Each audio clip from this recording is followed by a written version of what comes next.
আম্মু তুমি যে পুঁইশাক তোলো, তুমি কি করবে পুঁইশাক দিয়ে? পুঁইশাক দিয়ে আজকে ডাইলের বড়া বানাবো, এই জন্য কয়টা পুঁইশাক তুলতে আসি। পুঁইশাক দিয়ে ডাইলে বড়া বানাবা? পুঁইশাক দিয়ে তো ডাইলে বড়া কোন সময় খাই নাই। কোনোদিনও খাও নাই, এই জন্যই তো আজকে পুঁইশাক দিয়ে ডাইলের বড়া বানাবো। আজকে খাইয়ে দেখ কেমন লাগে। আচ্ছা, বানাও তাহলে। পুঁইশাকটা ধুয়ে লইছি, আর শাকটা পড়লে লমো।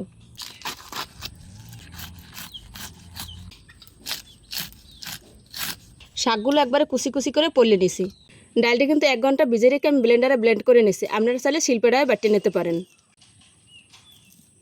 পিঁয়াজ কুচি, বড় সাইজের একটা পিঁয়াজ কুচি করে নিছি। মরিচ কুচি, শুকনো মরিচের গুঁড়ি। কড়াই কিন্তু আমি হলুদের গুঁড়ি দেই না, আপনারা যদি দেন তাহলে দিতে পারেন। পরিমাণ মতো লবণ, একটুখানি বেকিং পাউডার দিয়ে দেবো। সব উপকরণগুলো এখন হাতের সাহায্যে ভালো করে আর মাখিয়ে লমো। ডাইলের লাগে কিন্তু সব উপকরণগুলো ভালো করে মাখিয়ে লইছি। ডাইল আর শাকটার এরম একটা বড়ার শেপ দিয়ে লমো। বড়া ভাজার লেগে চুলে ফ্রাইং প্যান দিয়ে দিছি। তেলটা গরম হয়ে গেছে, এখন বড়াগুলো তেলের মধ্যে দিয়ে দেবো। বিসমিল্লাহ।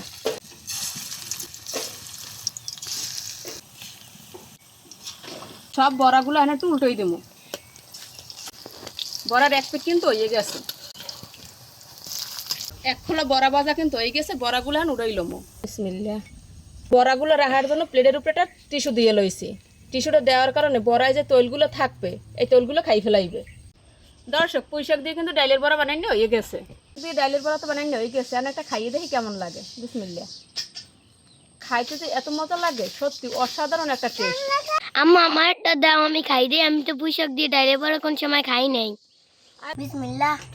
মা তো বাদ দিয়ে খাওয়ার সে খালি সব খাইতে মন চায়।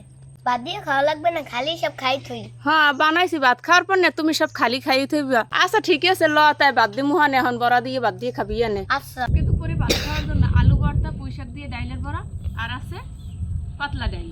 যে গরম পড়ছে, এই গরমে কিন্তু পাতলা ডাইল, আলু ভর্তা, ডাইলের বড়া এতেই কিন্তু অনেক তৃপ্তি। তো চলেন খাওয়াটা শুরু করে দিই। একটু পাতলা ডাইল নিয়ে নেই। আলু ভর্তা দিয়ে পাতলা ডাইল দিয়ে ভাত খাইতে আমার তার কিন্তু অনেক বেশি ভালো লাগে। আপনাকেও কার কার কাছে ভালো লাগে অবশ্যই কিন্তু কমেন্টে জানাইবেন।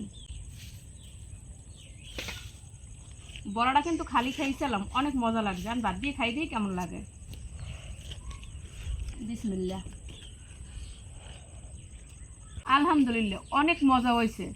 যদি মাছ মাংস না খাইতে ইচ্ছে করে, মুখে রুচি না থাকে, তাইলে অবশ্যই এই ডাইলের বড়া, আলু ভর্তার পাতলা ডাইল এই দিয়ে ভাত খাইতে পারেন। অবশ্যই মুখের স্বাদ ফিরে আইবে।